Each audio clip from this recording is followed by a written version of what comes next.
And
we have everybody?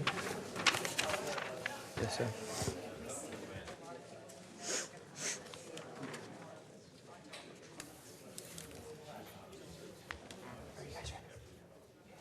I'd like to call the August 3rd Planning Commission meeting to order. If you can please join me for the Pledge of Allegiance. Pledge allegiance to the flag of the United States of America and to the republic for which it stands, one nation, under God, indivisible, with liberty and justice for all. Can I have a roll call?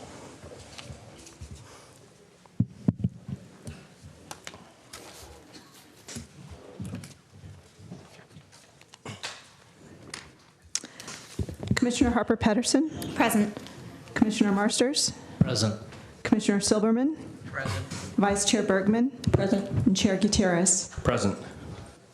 Public comment. Public comment is limited to items not on the agenda. The commission may briefly respond to statements made or questions posed as allowed by the Brown Act. However, the commission's general policy is to refer items to staff for attention or have a matter placed on a future commission's agenda for more comprehensive action or report. Is there anybody here to speak on an item that is not on the agenda? Okay.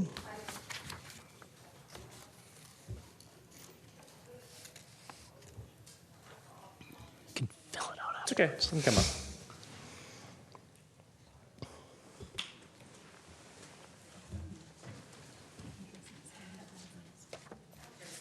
Yeah.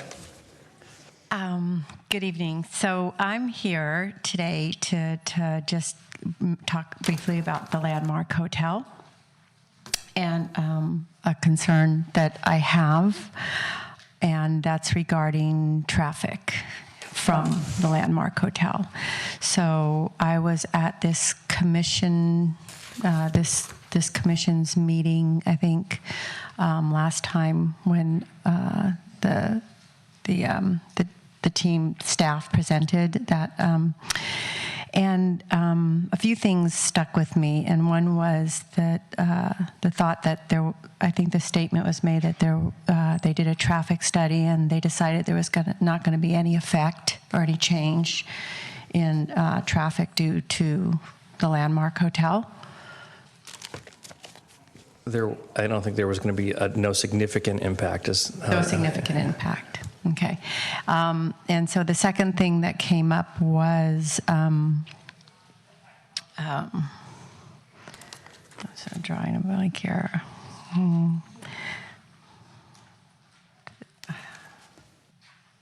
about traffic going from the hotel to the downtown area.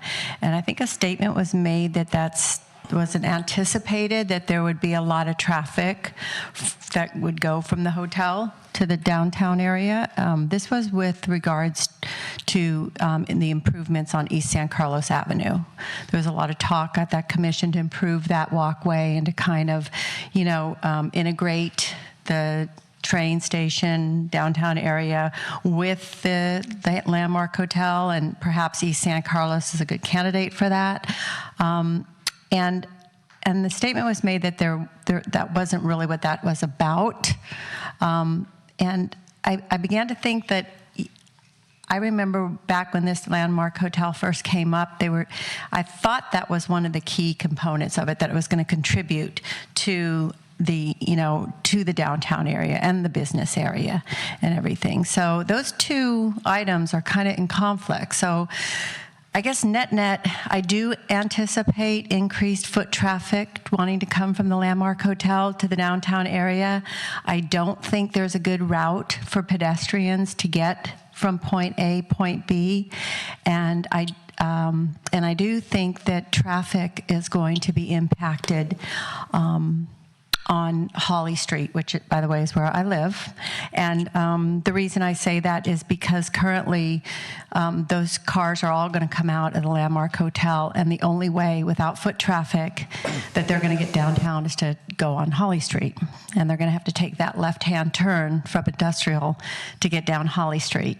So as a resident of Holly Street, we only have a couple of windows where we are enjoying the freedom of being able to get out of our driveways, and it's nice. Kudos to Walters and whoever did the signalization and timing of the lights, because that worked. But now I fear that if we introduce another flow of traffic onto Holly, I don't know what kind of window we're going to have. And so I'm worried about that. And I do think that it's such a short little distance from the Landmark to downtown that if you did have a nice promenade or avenue to stroll, it would be really lovely, actually. I'm all about integrating things from one area to the next. It actually aesthetically looks nice. It improves the community when you come into it. It doesn't look like it's all fragmented. It looks like there's nice flow to it. So anyways, those are the things that I wanted to mention about the Landmark Hotel. I believe that we made a recommendation to City Council regarding the actual sidewalk area, seeing what they could do as far as making recommendations to use other funds to improve the sidewalk area for walkability, because I agree with you that walkability needs to be a priority there for those people. So, I would also check in with them, because that is the recommendation that the Planning Commission made to the City Council. Did you? Yes, we Okay. did. Okay. Yeah. All right. Yeah. It's hard to keep track of everything. But yeah. Okay. Great. Thank you. Thank you. Good luck tonight. Any other public comment that on an agenda item or items that are not on the agenda? Okay. Approval of minutes, July 6th and the July 20th meeting. Any corrections? I just have one. The July 20th was a special meeting, so it was at 6:30, right? Not at 7? Correct. There's two sets of minutes. Yeah. Correct. Well, they both say 7. Correct. Mine say 6:30 and 7. Okay, mine says 7. Yeah, mine say 7 and 7. Mine did Oh, too. you're talking about okay, I see what you're saying, at the top of the minutes. I just saw a spelling error, but Commissioner Marsters as opposed to Masters, page 3 on July 6th. That was the only other correction. Oh. Anybody else have any corrections? Maybe there's two of us. Commissioner Marster seems to encourage typos. Also on page 3, I think that Commissioner Marsters asked about water runoff. He's a pretty articulate dude. So at the bottom of page 3. Okay, with those corrections, can I get a motion to approve? Move approval. Second. All in favor? Aye. All right. Public hearing, procedure for public hearing. Staff will present a report on the history, physical features, et cetera, on the application, followed with the staff's recommendations. The applicant will make a presentation. Thereafter, interested members of the community may speak on the proposal. When all interested parties have had an opportunity to be heard, the hearing will be closed and no further discussion from the floor can be held. The commission will then consider the evidence and make its recommendation. If you challenge a public hearing item in court, you may be limited to raising only the issues you or someone else raised at the public hearing described in this notice, the public notice, or in written correspondence delivered to the city at or prior to the public hearing. Speaker should fill out a speaker form found by the door and hand it to the recording secretary prior to addressing the commission. The speaker should come up to the microphone to speak since the meeting is being recorded. This will assist staff in preparing minutes. Agenda item A, 1336 Arroyo Avenue, APN 050-163-430. Consideration of request for approval of a conditional use permit, design review, tentative parcel map, grading and dirt haul certificate, and heritage protected tree removal permit. And there will be a staff presentation. So, Before Yes. we get started, I need to recuse myself from this. okay. Please call me back. I guess Maybe. I should disclose ex parte communication as well. I met with the developer to discuss the project. Me as well. I need to disclose ex parte communication with developer. As did I. As did I. Well, now that we've gone through all that, let's get to it. Great, thank you and good evening. I'm Laura Russell, and I'll be presenting the project at 1336 Arroyo. The project site is located at the corner of Arroyo and Elm in the RS6 zoning district. It's a transitional area with single-family homes to the west and to the south, downtown to the east, and a city parking lot directly to the north. The total site is just under 1 acre. There is currently a sanctuary building near the corner. It has a wing that includes meeting rooms and offices. At approximately the center of the site, there's an existing 2-story community meeting space, which includes offices and a daycare center, and that's referred to as Mahaney Hall.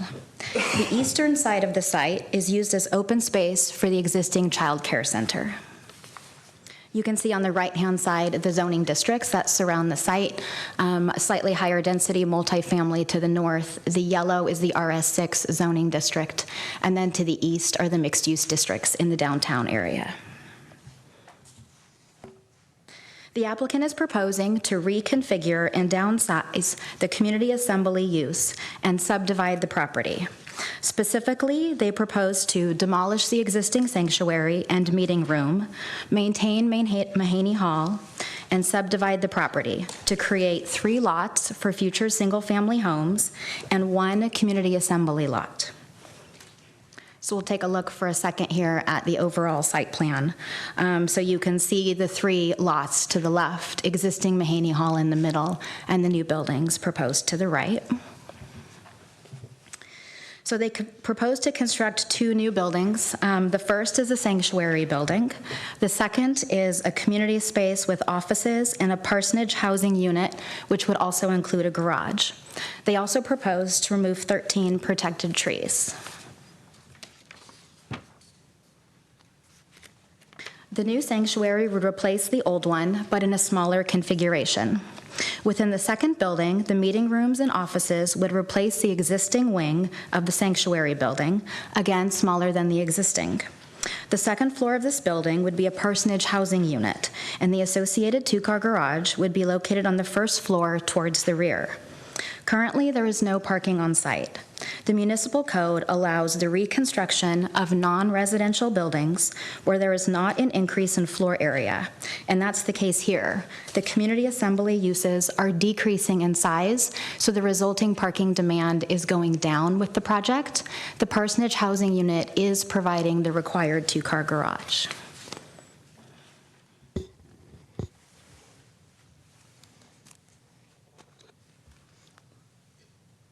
For the existing conditional use permit, they're proposing to maintain the existing community assembly use, and so it's the appropriate time for that to have a formal conditional use permit. These uses have been in operation at the site. A religious facility has been there since about 1929, and in basically the existing configuration since the late 1950s. So the first entitlement is a conditional use permit for the community assembly use.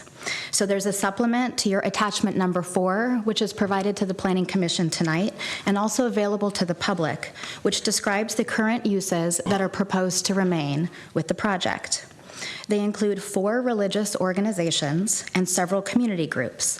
That includes AA and Al-Anon, which happens in the evening, Lions Clubs, evenings and some small events, Cub Scouts in the evenings, and San Francisco Organizing Project, which has some weekday office use and some weekends.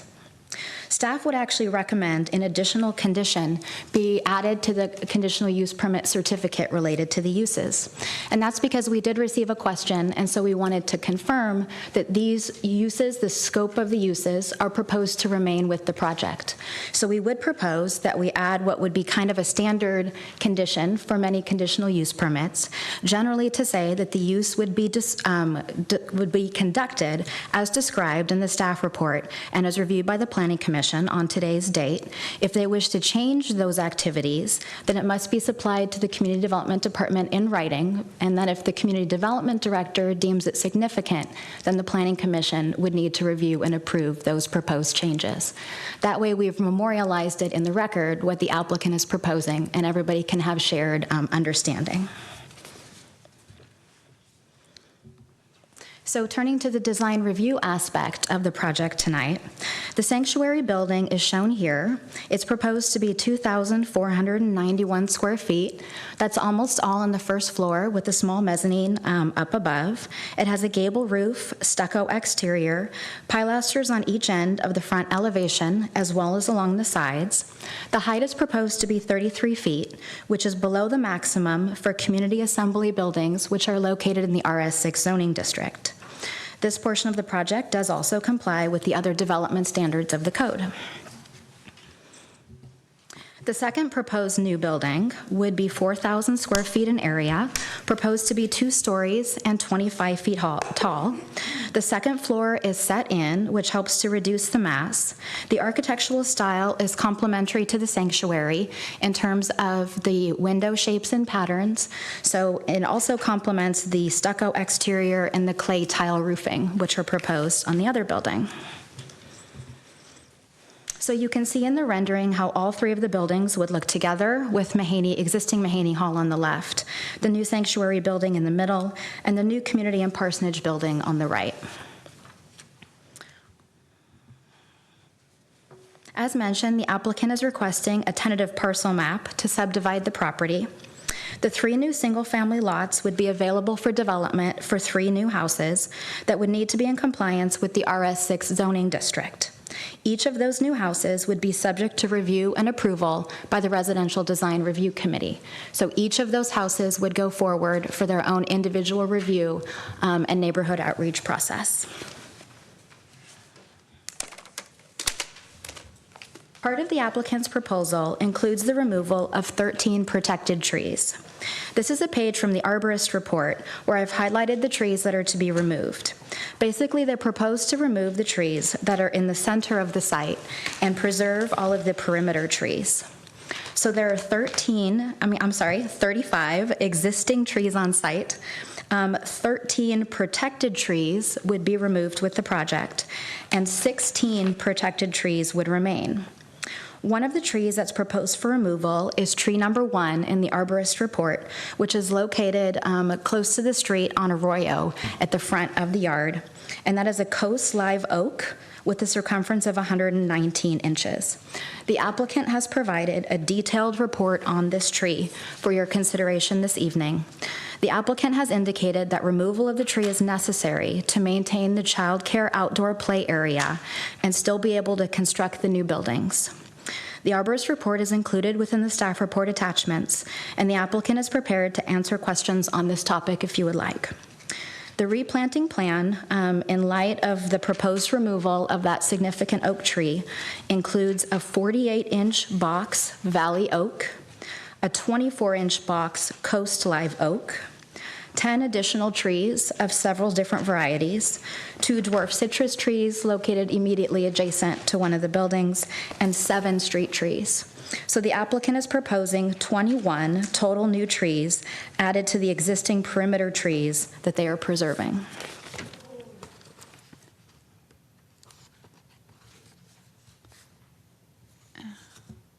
And there's a glitch in the PowerPoint, so I will just have to wing it. Yes, okay. So let's go back to something else to look at. So in regards to neighborhood outreach, staff received comments on the initial proposal.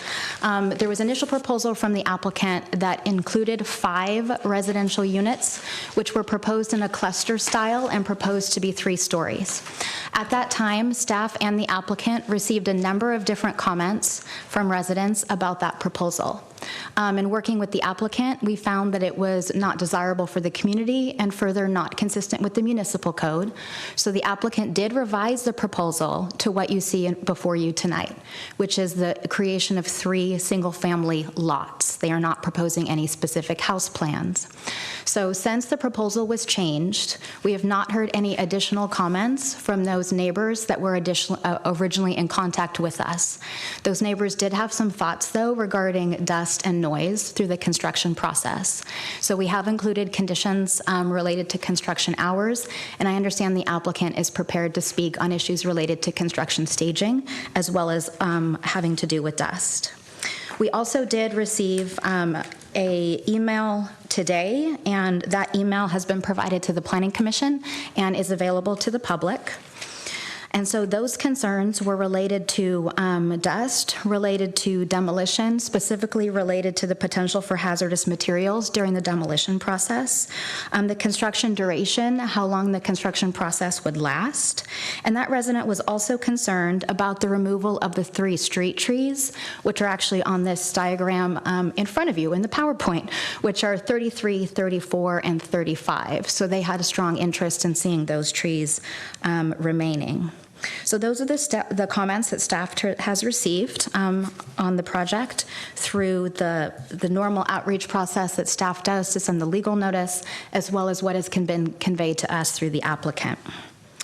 So as noted in the staff report, moving on to kind of the final motion for this evening, we recommend that the request for the grading and dirt haul certificate be continued to the September 8th meeting to ensure that all noticing procedures are met. So staff does recommend approval this evening of the conditional use permit, the design review, the tentative parcel map, and the heritage protected tree removal permit for the project. We would recommend that based on the findings and reasons incorporated in the staff report and as conditioned in the conditional use permit, code compliance certificate, heritage protected tree removal permit, and the tentative parcel map certificate. And we would recommend the addition of the condition that staff recommended previously.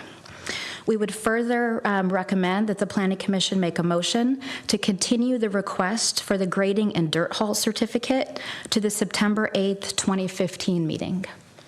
So I'd be happy to answer any questions that you may have. We will try to get the motion on the screen for the Planning Commission. If not, I've got it written, and if it would be of any use to the Planning Commission later.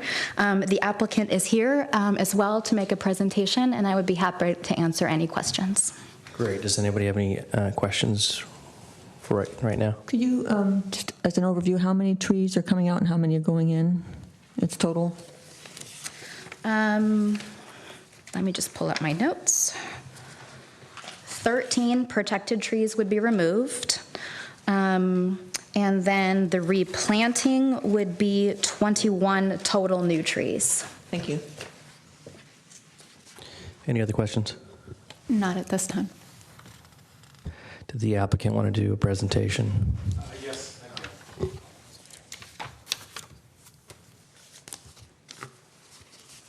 evening, members of the Planning Commission and citizens of San Carlos. It's often said that community development is all about the stewardship of long-term values. And I think we can see those long-term values exemplified in UCCSC's long history in San Carlos. 86 years with the church in town, 58 years with Mahaney Hall being really the center of a lot of civic groups, as you could see earlier. Daycare has been there for 34 years. And I think staff has done a great job in presenting the facts and the clarity of this project. And their recommendation is spot on, and we urge the commission to approve the development as proposed. In particular, I'd like to thank Laura Russell, who really helped guide us as we navigated our neighborhood outreach, which took a couple rounds. I think it's significant and important to highlight the fact that it really was a collaboration with neighbors and staff, as the parsonage housing originally was 3 stories, 2 units, and we had 5 residential units on the corner of Elm and Arroyo. And as a result of the neighborhood outreach, and as Laura indicated, what we're proposing today is appropriate for the site. It's appropriate for the stewardship of UCC's community values. When you take a look at this development, what you really see is a church that has wide community support. It's inclusive, its facilities are available. Quite frankly, there's no other community church like it in town. The cohesive campus design, which architect Steve Kellen is here this evening to walk you through in more detail, really represents a deft touch to what's already there. An important distinction when looking at the trees is the difference between a protected tree based on species and a protected tree based on diameter. All trees are important, and this development for us as environmental developers was no different, but there's one heritage tree being removed. The protected trees, 12, are due to the diameter. And our arborist, Kevin Kilty's here, and I'd like him to address the species and sort of walk you through that. But an integral part of this development is daycare maintaining its current location. It is protected in a very organic, native way with these oak trees that are in the back, so we're preserving all of those. And just so you can really see how this worked out for us, we went through several design constraints to see could we work around the #1 tree in the front. And daycare has very specific legal guidelines with respect to sight lines. Not just that, but it was also the square footage of the yard we wanted to maintain. And so the beauty of this plan of development before you is we're able to maintain the existing uses in daycare in the location that has always been there. The community benefit of this is, if you just step back and think, as 86 years they've been here, with a new sanctuary and parsonage housing and community rooms, we know that this building will be here for a couple generations. You know, housing's difficult for everyone, but imagine clergy looking to come to San Carlos. And when the Reverend who is going to speak, he can tell you that they'll say, hey, great, San Carlos, fantastic. What's a 3-bedroom go for? This religious organization allows folks to be married, so we anticipate there'll be kids coming along possibly. And so the issue really is on the longevity basis is that this plan of development gives them that opportunity for the next 100 years. We also have the benefit of rerouting the sewer line that's on the east side that currently cuts through. And so the city has an easement, which we're of course going to continue, but we're upgrading that from 6 inches to 8 inches at no cost to the city.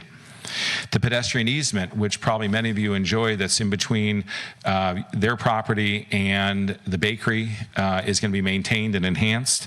And this is a real another sort of subtle benefit of their spirit of community outreach. They've always been giving to the community, and that pedestrian walkway exemplifies that spirit. And the maintenance in the future speaks volumes. With that in mind, I'd like to, if you guys have questions specifically for architect Steve Kellen or arborist Kevin Kilty, I'd like to defer to them at this time. I would like you to, I think I know what you mean by the sightline and the daycare, but I don't know if everyone in here knows what you mean by that tree and the sightline and the daycare. Could you please explain that in a little bit more depth? Yep. When you think about, just think of the 4 corners of a square or a rectangle. When they walk out the side door to Mahaney, it's often the case that there's a child that's maybe coming late. So the daycare workers frequently will have, 1 foot in the door and 1 out looking at the yard. And what's critical for their licensing and the safety of the children is that there be no hidden corners. And so as a result of the configuration that we have right now, when we looked at different plans, there wasn't the ability to sort of work around the 1 large tree in the back, because my objective from the onset was to keep all the oaks. But there was no way to do that and maintain the legal requirements of this 4 corners, and that the visibility is clear from all directions. Okay, so basically the tree that's slotted to come out prevents the person from their vantage point watching the children to be able to see their whole view of what they need, their sight line of monitoring the children. Well, in part, but more importantly, it's where the sanctuary has to go in order for the daycare to stay 4 corners. Okay. So we tried flipping it, and there just wasn't the space to do it. And then when we tried putting it in the back, there was even more trees coming down in that back corner. And the oak trees that butt Bianchini's that you see when you park over there, it's a big part of the daycare. It's one of the few places where children can go and have sun and shade naturally. And it's a neat environment for them as a basis. Thank you. Could you walk me through the removal, or I guess the necessity of the removal of number 33, 34, and 35? 33, 34, and 35, and I think this might be a good place for Mr. Kilty to come up. One is the position of the driveways, but the other part is just the overall health of the trees. And Kevin, if you could speak to that. Great, thank you. Hi, I'm Kevin Kilty. Those trees, the street trees, we'll call them, they're pears. They're flowering pears. They're an old variety of flowering pears, and when the species first came out, the variety, I should say, they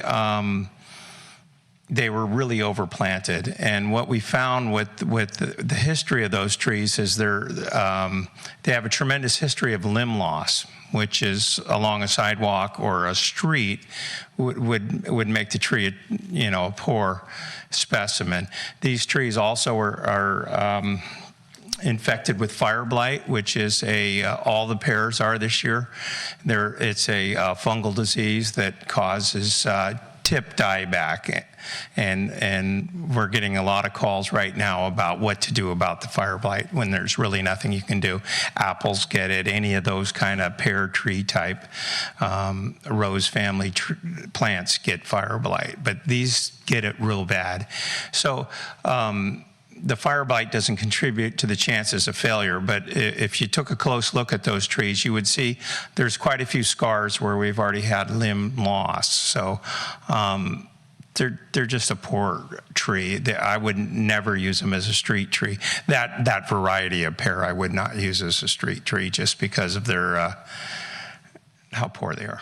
And just to be clear, you examined all the trees, not just the ones slated for removal, correct? So we did a survey of every tree on the site, and we talked with Bob, like what he was talking about, moving some of the buildings around and what impacts there would be. So yeah, we were on, full bore. The trees that, other than oak tree number 1, none of them are a native tree.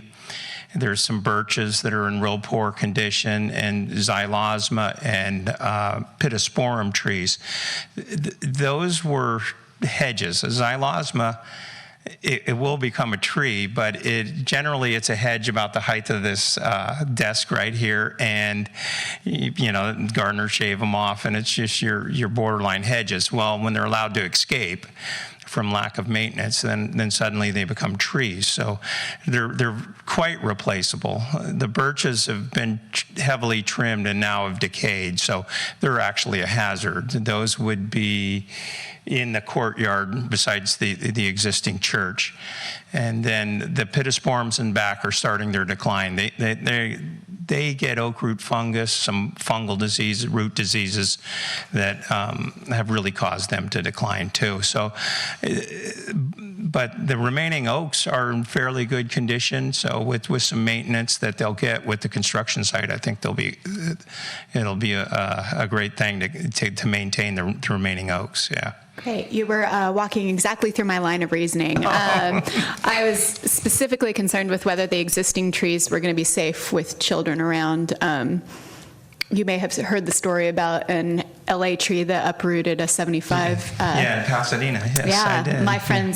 My friend was injured. Her child was injured in that. Yeah, so I have a whole new respect for making sure trees are safe. Yeah, that was around middle of children. summer, good weather, I believe. Yeah, and oaks do fail in summer because what they do is they store water all winter, and when it gets hot, they send that water out to the leaves where they need it. So you've got water movement in the tree and added weight out on the ends, and that's where you get limbs or full tree failure. So it's something that maintaining the trees will improve it. As they exist now, they're fairly safe, but they're a little out of control.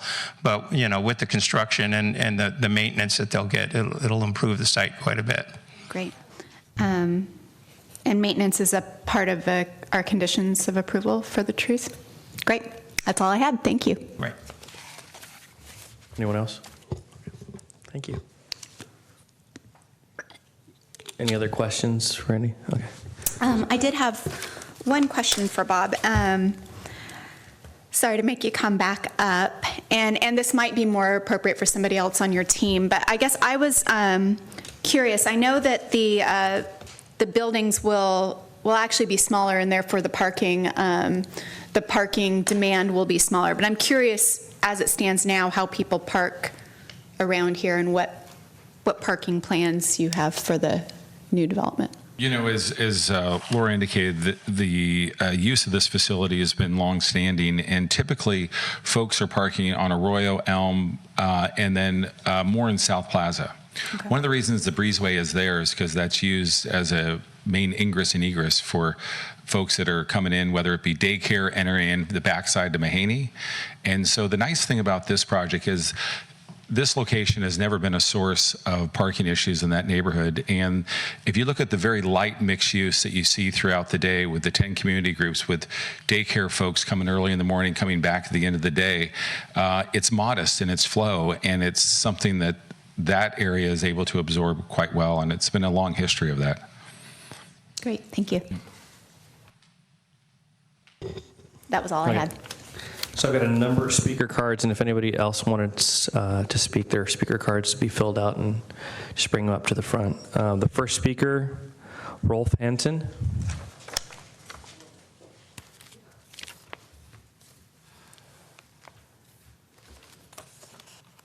Greetings, thank you. I'm the pastor of the church, and therefore I have a particular disease. If you would keep track of the 2 minutes. Community Church began organizing in 1926 and actually chartered officially in 1928. It was a little church at that time on that piece of property that we're going to be building on, a single building. And it grew as the town grew, and so there was a new church there called Charrington Hall after the first minister. It had a worship space and rooms for fellowship and education. You can still see the entrance, the walkway that would go with that little V shape on that piece of property. In the late 40s, when every church I know or ever heard of began to boom, there was a new sanctuary built and a new set of office buildings. In terms of history, in the mid-1960s, a lot of churches began to decline, this one as well. There was a push to have Walnut Street go through what was then still Charrington Hall, and a deal was worked out. This isn't how I was told it in the church, but whereby the city purchased the church parking lot, and it was incorporated into the South Plaza parking lot, and then the church was given its share of the repaving of that parking lot. In 1970, well, in the late 1960s, there was a brouhaha in the church because the youth minister came out as a gay man And the church had a great deal of church loss. People left, good people stayed. He was ordained in that building in 1972. But at that point, the church had hastened its becoming smaller. This went on. Most of the time, there were young families that lived in this area and couldn't stay here anymore because it was too expensive and left. There were mostly older folk who couldn't stay in their homes because of health issues, and there were folk who died. So there was a long, slow decline, and we are now a small church, much more appropriately sized for the original building or for what we now want to build. We hope to continue to serve all the groups that we've been able to serve. We certainly hope to maintain our actual church. I thank you for your consideration, because we really believe that making our print smaller and having a smaller space for worship will actually help us to build and be the church we want to be. Thank you. Thank you. Next speaker, Alfred Kirk.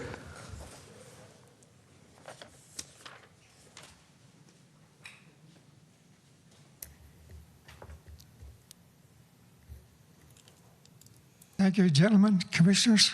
I just had 3 concerns about the project.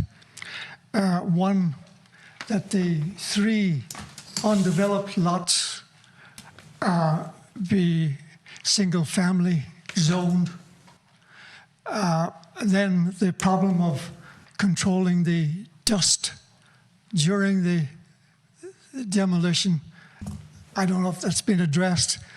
And then the third item is the hours of operation, how long people are going to be working there to start in the morning and when they finish at night. I'm sorry, hours for construction? I'm sorry? Hours for construction? Hours of operation when noise is emanating from the... Got it. Thank you. During use, basically. During use. Noise during use, right?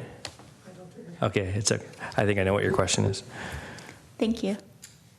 So it is 3 single-family lots that I can answer that question. Dust control, usually there's measures already in place approved with all building that's being done. Hours of operation, I can't answer that. Do we know? I didn't get did anyone else get what the concern was on the 3 family lots itself? I wanted to make sure that they were single-family lots. Single family versus multiple, okay. Yeah. Thank you. Which is the case, right? Do we, or? We're going to follow the city regulations with respect to the hours of operation, and in addition to which we've agreed to limit deliveries between 9 and 3, so that we're avoiding the peak traffic school hours. Great. Hours of daycare. In deference to that, also then class going out, and so that's something we're going to work real hard on. We've set those parameters at the onset to ensure that the community understands that we're listening to their concerns. Thank you. Great. So next speaker, Sib Nickerson.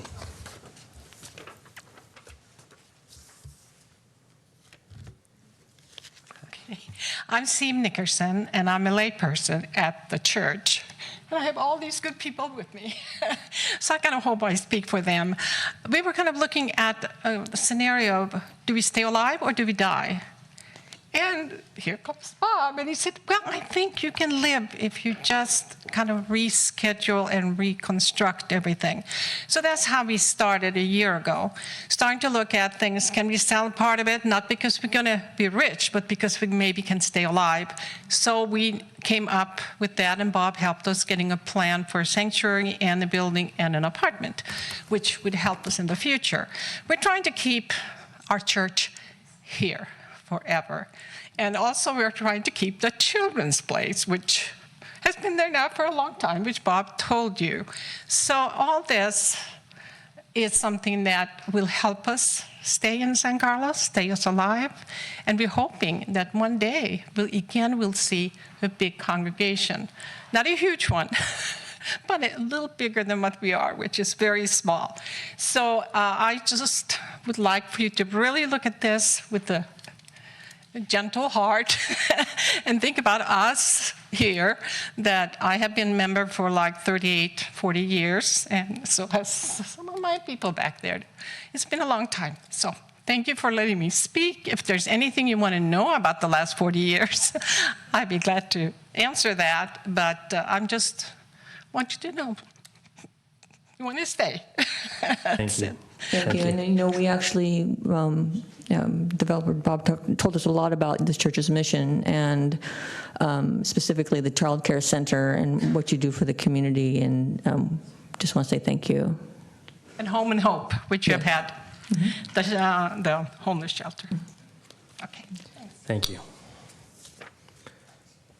Next speaker, Ken Gilbreth.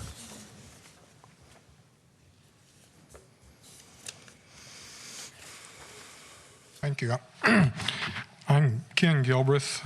My wife and I live at 1351 Arroyo Avenue, which is directly across the street from this property. My comments were primarily concerned with the hauling, and I understand that that is being delayed. I would point out that I'm a little skeptical that it's only going to be 20 truckloads because I have not seen any soils analysis. One of the other comments I make is a project that was built next to us delayed our retirement for 1.5 years because of a 6-month construction permitted process. Did the same thing. There was no soils analysis. They came in, tore down a 1-story home. We're going to build a 3-story home in its place. After they tore down the home, they did soils analysis, and the soils would not support the home. So they had to excavate over 20 yards of soil and had to put in some substantial foundations for this home. And I want to make sure that this doesn't happen here, and we're stuck in a construction zone for 2 years because there's not any indication of what there is for the construction of this on this site. I'm not opposed to this. I just have unanswered questions that need to be answered before I can say I sign off on this. Also, would strongly object to the removal of 33, 34, and 35. I heard that there's nothing that prevents those trees from staying there and thriving. It's only economics that you're removing these trees.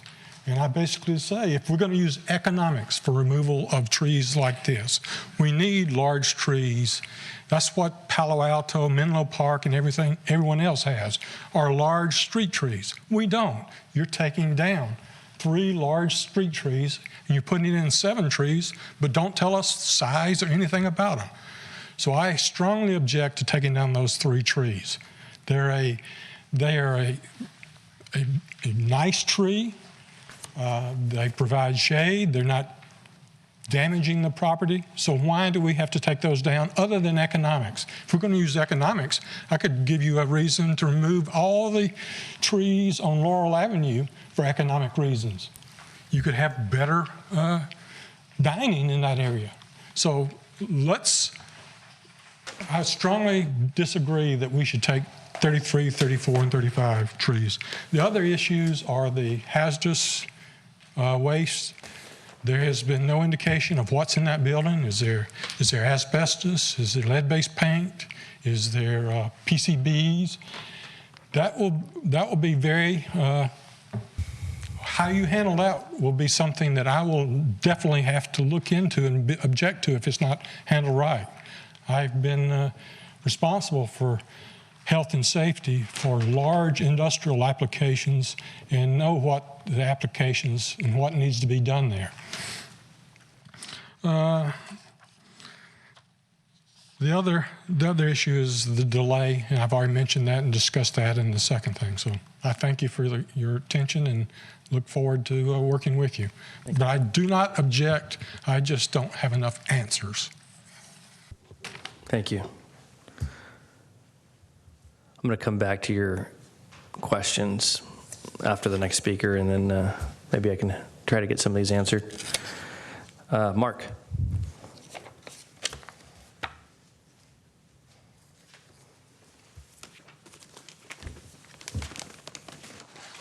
Thank you, Mr. Chairman. I'm Mark Hazeloop, 607 Knoll Drive, and I'm very much in favor of this project. I walk by it at least 3, sometimes 4 times a week, and I drive by it every single day. The thing about street trees are that if they aren't breaking up the sidewalk now, they will at some time in the future. Street trees need to be refreshed periodically, otherwise they are in fact pedestrian hazards. As far as the temporary construction impacts, that's not a land use issue. They are addressed both by ABAG, state regulations, water quality control regulations, and the Environmental Protection Agency. I think many speakers say, well, are they enforced? Well, that's up to the building department, and that's their job. And there's always a standard condition, at least the 9.5 years I served on this commission, there were standard conditions about complying with all those regulations in the permits that were issued. The other thing that I need to point out, and I'm not going to go on about how wonderful the uses are, this project in its current envisionment is going to preserve a community treasure. It is completely unconscionable to me to think that we would lose these uses. And as a developer myself, I know that if this church can't pull this off, as they've said, this is kind of their last gasp. If they can't do that, we're going to lose this treasure here in San Carlos. And the next project that's going to be here before you on this corner is going to be 30, 40 condominiums, which will take a lot longer to construct, have a lot more excavation and off-haul than this project.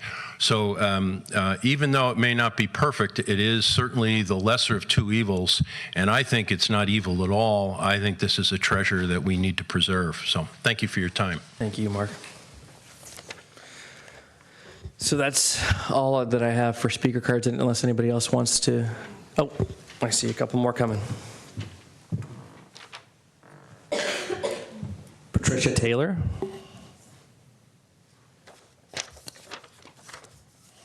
Hi, good evening. I'm Patricia Taylor. I'm actually the daughter of Mary Riley, who lives at 885 Elm, which is right next to the current sanctuary.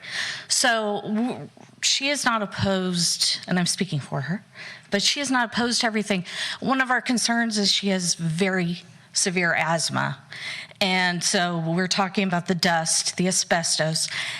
And while we're grateful that the project is now no longer 5 units, but it's 3, and now it's an open-ended 3. It's like, well, when are they building them? What will they look like? How long will she live next to dust and dirt and construction?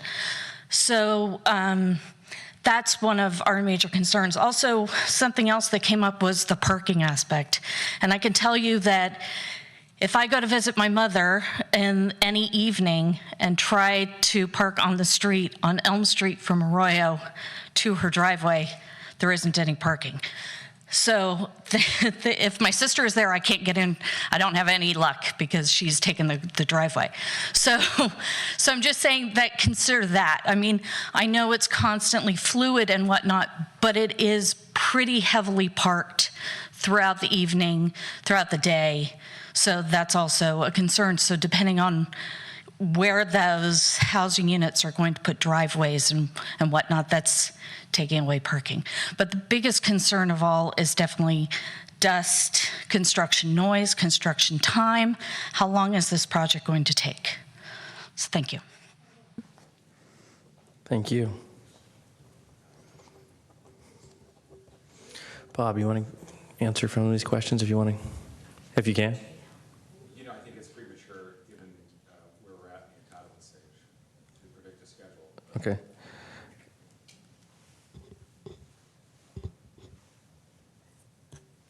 All right, so let me try to either get some questions from staff, answer you. And through the chair, we noticed there must have been an issue with the copier, and several conditions related to the project were not included in your packet. So as you probably saw, I ran out to get those from the original approval. So in the, it's a combined design review, conditional use permit certificate. You'll note that it stops at condition number 19. We actually have additional condition 20 through 59 that I'm going to pass out, and staff can respond to some of these issues within the remaining conditions that I'm about to provide the commission. There are a lot that address some of the concerns that you heard here tonight. So 1, 2, 3. There you go. And actually, I'll leave a couple here in the back for the public. Great, thank you. And if it helps, Laura can summarize some of these for you. That'd be great.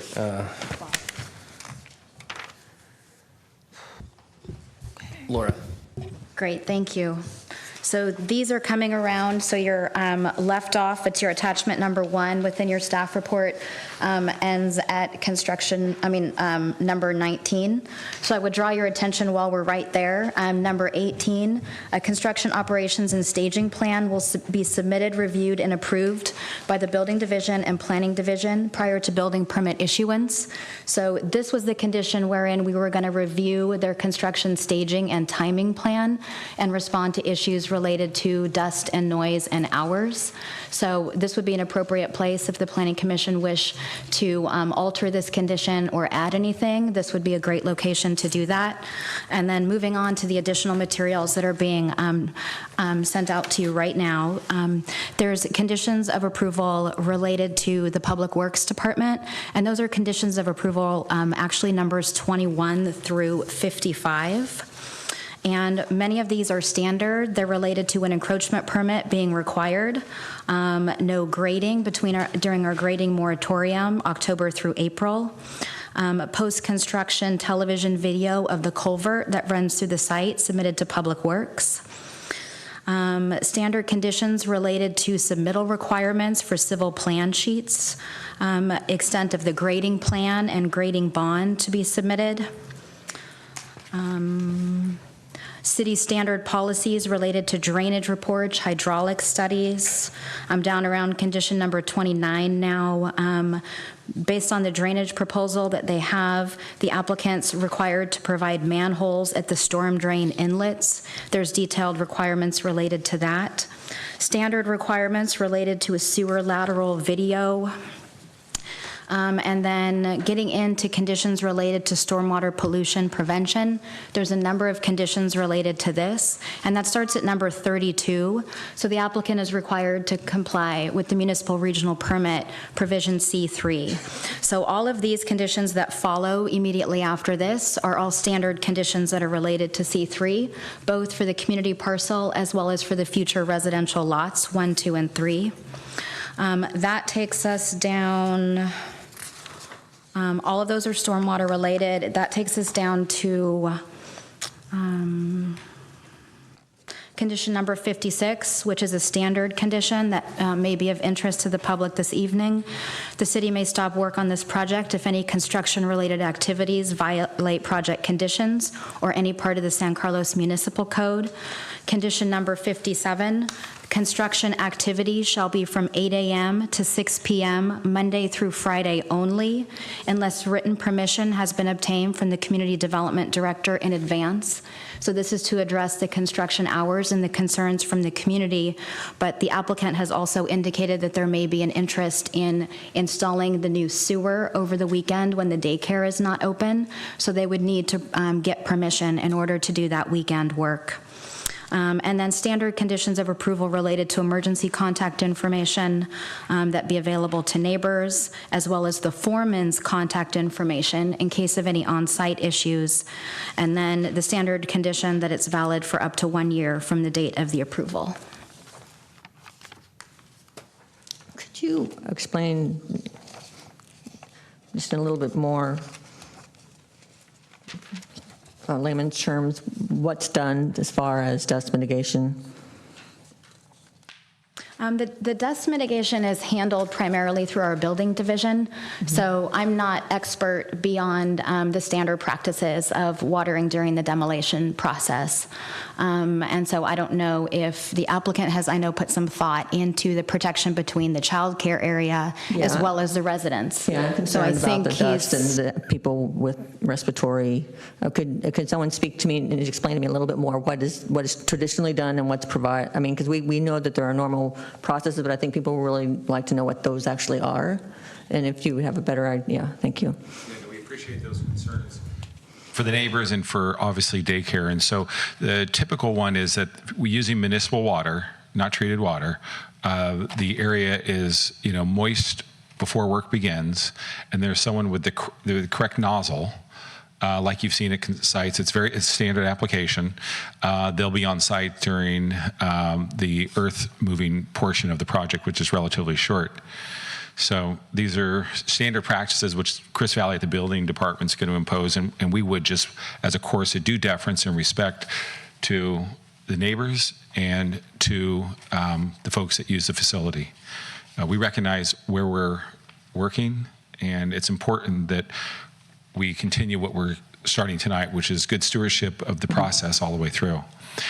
On that note, though, I would like to take issue with, or at least sort of amplify on what Laura's saying with respect to construction activities number 57. An integral part, because I think if I'm correct, in fact, I've seen a number of construction sites work through the weekend. I think I think they can, right, on Saturdays, yeah. So the idea is that they're, particularly during the rerouting of the sewer line, the nice thing is that we're taking part of that easement into South Plaza at the directive of Public Works so that the city has more control over that pipe. It also obviates the need to go into daycare for that portion. And so one of the things that we're going to do is, instead of using construction fencing, we're going to use plywood fencing so that it's temporary permanent. So number one, it's a real barrier, so the children can't, touch it. And so we'll have 10-foot buffer zone in that rerouting area. That work we'd like to engage on the weekends so that the heavy work is done on that Saturday and preferably the Sunday. It's a tight thing when you tell someone you've got to get it done in 2 weeks, which we're telling that gentleman. We've got to be able to give them unfettered access. And so that would be one example. The other one is with regard to the tree removal and maintenance. The maintenance of the heritage trees is important, but it's important that it be done on the weekends so that it doesn't impact daycare. And we've as Kevin Kilty could talk to, it's not a lot of work, but it's work that has got to be done with droppings going into the daycare area. And I do appreciate, the written permission that's required, because we're going to balance. Would we rather have, as Ken said, we want a quick project, right? I know his experience was in Ohio, but we've all seen projects go slow here, okay? So this isn't going to be one of them. So we're probably going to be looking at 57 on a week-by-week basis if we get to these integral points of the construction where we might say, hey, listen, we've got this, beam coming in, or we've got something where we'd like to do some work on the weekend. But otherwise, we appreciate the conditions of approval, and they're consistent with how we're going to run the project. So you're saying that at least for the sewer and for the heritage maintenance trees, that those activities that you would want to do on the weekends, obviously because you don't want to have the sewer down when the kids are, you need to keep that up and running except for on the weekend when they're not there, correct? Okay. Yes. And then the heritage trees, are those the only activities that you envision that you would need weekend access for? Well, one point of clarification on the rerouting of the sewer line. That sewer line is independent of our project. That is a sewer line that serves the areas that are adjacent. And so, this upgrading from 6 to 8 inch, which, we're giving to the city, is an important community asset. And it's one that, as you mentioned, we'd like that access on the weekend. But I'd like to think that we can work with the community director at the critical points beyond the two you've articulated. And one of the things that, I think you guys probably get the feel that I'm not going to under-communicate through the project. And, Ken and the neighbors that have talked, I didn't I didn't look at them as adversarials. I looked at them as community members that had legitimate points of view, and that view of community is going to continue through the project. And so, I like the idea of regular updates to the neighbors so that they know when there's something big happening, we'll tell them in advance. But I do appreciate the ability to work with the planning director on those periods beyond those two that you've mentioned, if we do have that need. But otherwise, Monday through Friday will be a good push as it is. Thank you. Anybody else have any questions? Okay. It's for the arborist, but not for this gentleman.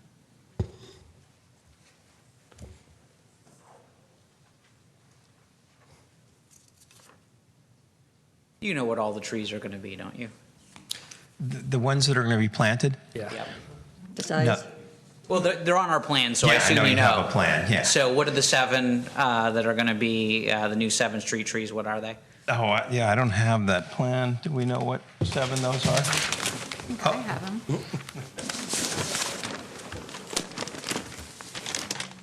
And the trees are on the next page. Okay.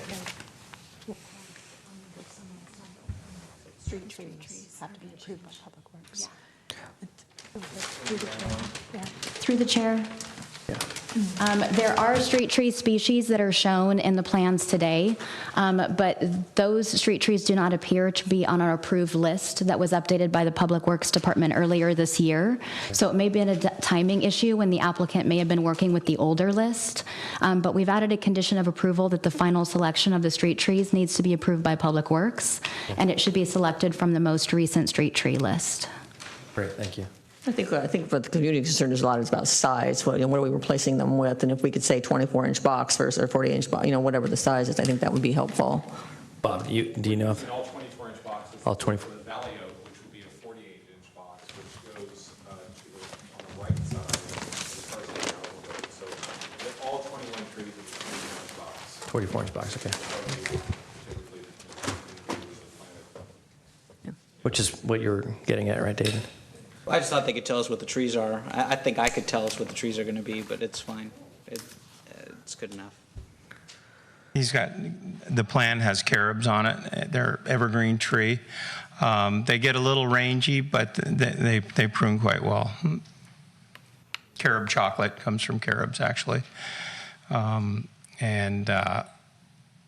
they're 24-inch box, which is the smallest of the box size trees. So you go from 5-gallon to 15-gallon and then 24-inch box. So they're standard planting, and they're about all that strip could handle. You don't want to max out the landscape footage there. So that's a standard size for a street tree. The 48, of course, is going to be a Valley Oak. That'll be that's quite a large tree. That's 4 feet by 4 feet by 4 feet deep is the box size. It takes heavy equipment to plant it, and it's again, that's as big as you want to go because of constraints. Then you're bringing cranes in and things like that if you went bigger. So I think the plan handles the street tree issue quite well. Okay, thank you. Any other questions? I had a question about the hazardous materials and specifically asbestos, since it is an older building. Can anyone speak to whether that's been even looked at, evaluated, or a consideration that we need to look at? I don't know if the building contains it. That was a valid point. I think it's a valid question to bring up. From a staff point of view, I can confirm that I have checked with the building official in relationship to this project, Right. and he confirmed, consistent with the standard procedure, they would need a licensed professional to evaluate it for asbestos, and if the asbestos is found, they would have to have the licensed professional to do the removal. I don't know if the applicant can speak to whether they've already done any of that preliminary testing for any of those hazardous materials, but the city would require them to do that. Is there a special condition? Is there a condition that covers, should they find those kind of hazardous material? It's got to follow whatever the standard is, removal process for hazmat, right, for asbestos. There's got to be, I know that there's got to be, we've had them up before, the special process for that. So we're covered, right? I'm trying to figure out what condition covers that. I think the conditions related, the standard conditions related to obtaining the building permit and going through that procedure and complying with the code would cover us in that regard. since it is part of the standard process. Okay, thank you. Any other questions? I asked mine earlier. Does anybody else want to speak to the item?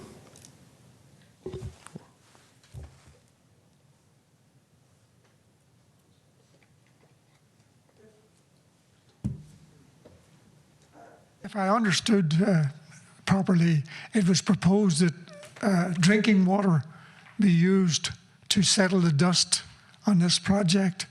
Is that correct? No, I think that what was I think it's in mentioned. municipal water. What was mentioned is I don't think we may have mentioned it actually. We were talking about the building department has the normal procedures for that, and so this is in the building department's arena really. So that's what was mentioned. Could recycled water be used for settling the dust rather than drinking water? I would suppose yes, but I'm not quite sure what the building department's requirements There's a are. tendency with drinking water to go easy. Yeah. We want to settle the dust, so maybe recycled water, you can be more generous in your application. Okay. Appreciate the comment. Thank you. All right. With that, any other? Okay. Can I get a motion to close the public hearing? I move the. Oh, okay. Second. All in favor? Aye. All right. Moving along. Anybody have any other further questions, concerns? I just want staff to confirm that the zoning wouldn't allow anything larger than 35 feet for these houses. They wouldn't be larger than 2 stories. Is that right? The future houses would comply with all of the municipal code requirements. So they're standard flat lots, so it would be the 28-foot height requirement, 2 stories to 28 feet. Okay. I did want to clarify the water, what was said, because I thought someone said municipal water, which to me meant drinking water. And I don't know if it's cost prohibited to use recycled water or what the city requires, but I'd like clarification on that. Commissioner Bergman, I am not sure if there are specific standards that dictate what type of water is used per dust control measures, but we can certainly put in a suggestion to the building official. Yeah, considering we're in a drought, if it's not onerous on the project to do that, I would appreciate that consideration. I don't think I'm going to make it a condition, but I'd appreciate that consideration. We close the We public close hearing. the public hearing. Unless I get a motion to reopen the public. Oh, I'm sorry. I just had a question. Laura, you had mentioned early in your presentation that we would add a condition to make sure that the use is consistent with the existing use. Is that in the supplement that you gave us? It is not. Okay, so we would need to add it as a part of our motion then? Yes. Got it. Thank you. So I have a question about that. I think they said that they hold AA meetings there.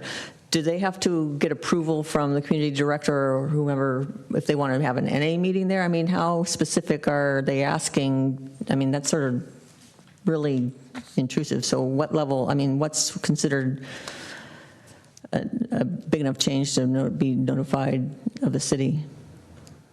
The supplemental to attachment 4 outlines the types of uses and approximately when those uses are happening. So staff would anticipate that approximately those same intensity of uses is what would continue. So maybe one service organization changes out or a nonprofit changes out, but approximately that level of use. And so the applicant or the church over time would need to supply materials if those users are changing over time, and staff would evaluate that compared to what would be approved. And then if it was significant change, then it would need to come back to the Planning Commission for consideration. Okay. So we would anticipate, it's a long-standing organization and they certainly change out the smaller groups that use it. That would certainly be allowed. Okay. But anything with a much larger scale would need to be re-reviewed. It has more to do with scale than it does. Yes. Okay. Many more organizations, many more hours, larger organizations, those types of things. Okay. That makes sense to me. Thank you. Any other questions? I have no other questions at this point. Okay. Dave, do you want to Try to tackle it. You're the guru of this. This is the motion. I don't need it.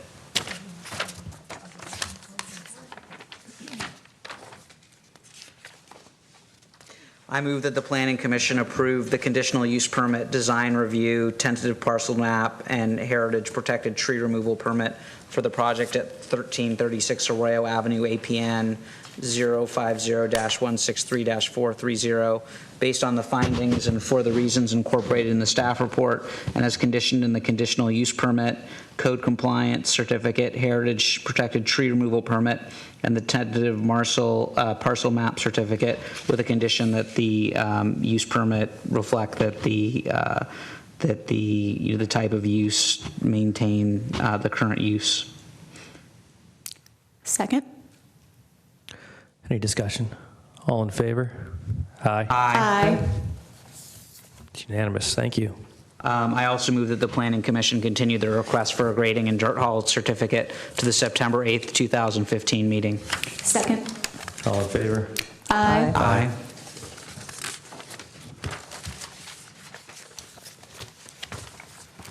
Thank you. Moving along. Reports on recent city council actions. None for this evening. Planning Commission comments or reports.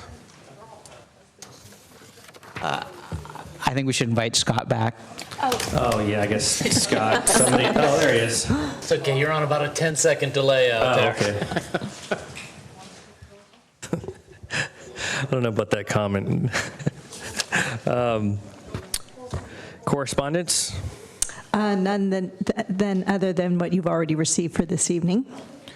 Planning staff comments, reports, and updates of current projects. This will be the only commission meeting that we'll have for the month of August. So just as a reminder, we will not return until Tuesday, September the 8th. And on the 8th, obviously, we will return with the grading and dirt haul permit associated with 1336 Arroyo. And also anticipated on the agenda is the new mixed-use building at 545 Walnut Street, which will be presented to the commission on September the 8th. And that's all I have for this evening. Great. I just wanted to wish my newborn a 1-month birthday. Happy birthday. And ask that she give us a little sleep tonight. That'd be great as well, too. So with that, meeting adjourned. Yay.